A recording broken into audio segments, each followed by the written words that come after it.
Good morning, sports fans, and welcome in. Our week of high school football previews continued last night. Our own Caine Pittman caught up with the West Muskingum Tornadoes football team ahead of their season opener on Friday. Thanks, Dylan. We are here at West Muskingum and the energy is high. We are 3 days away from the start of the Ohio high school football season, and the Tornadoes are getting ready for this Friday, baby. After having a solid 6-4 season last year, the West Muskingum Tornadoes are ready to soar to new heights. I think these guys are focused on, like I said, competing every single week. These guys are hungry. You know, we're still talking about playing with a chip on our shoulder. You know, we're coming off, a successful year last year, but last year's over. Now, with expectations at an all-time high, the Tornadoes will have to attack the season with a different mindset. 6-4 is not good enough anymore.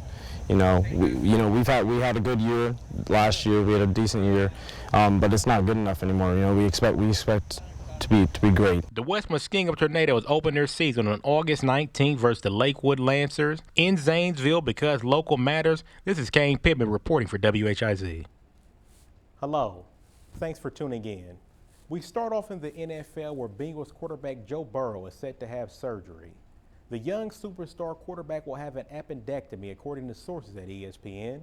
The timetable for the operation is still not clear, but is likely going to happen within the next 48 hours. The older vets of the Bengals all reported to practice today ahead of their first official training camp practice Wednesday. Cincinnati, who was coming off its first AFC championship and Super Bowl appearance in 33 seasons, is happy that it's not a big-time injury and that the surgery is pretty normal. Last year, Burrow completed 70% of his passes for 4,611 yards and 34 touchdowns, and he will look to have an even better season this year. Now for some MLB action, we head to Chicago where the Pirates took on the Cubs.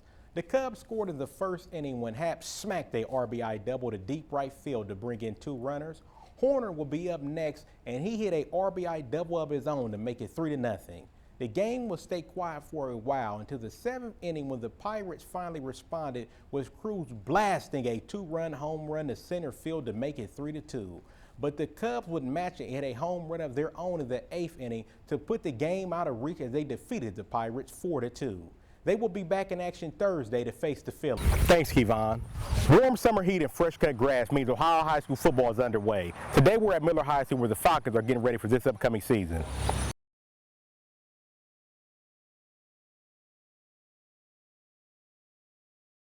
Yeah, I mean, there is definitely more energy. I think, with me being a second-year head coach and just the kids coming in and knowing my expectations, what I want from them, we gel together better.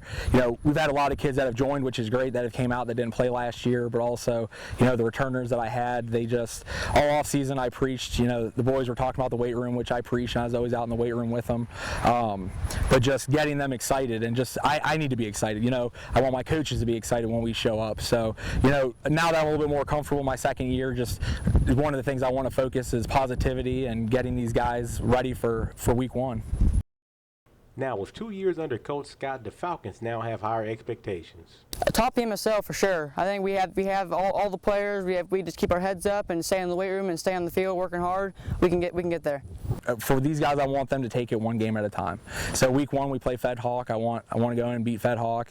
Once we get into our league games and everything, we are young and compete. I want these guys to go out and compete and not necessarily worry about the scoreboard from the beginning and I hope that these guys are just ready to play every week. These guys are hungry. They want to play football and they're excited. For instance, 7:30, I want these guys out on the field, and they're out here by about 7:24, stretching and getting ready. So it shows that their dedication and they're ready to learn and have a successful season. Now over to tennis, where superstar tennis player Rafael Nadal has pulled out of Wimbledon. Rafael Nadal was scheduled to have his semifinal match on Friday, but he decided to pull out of the tournament due to a torn abdominal muscle.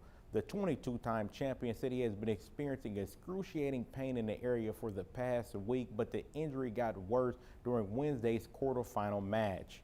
Nadal said to a group of reporters, quote, "Unfortunately, as you can imagine, if I am here and I have to pull out from the tournament as everybody saw yesterday, I have been suffering with pain. I know something was not okay," there said, end quote. The 36-year-old was trying to win Wimbledon for the 3rd time in his career and the first time since 2010. He expects to be back on the court in about 3 to 4 weeks.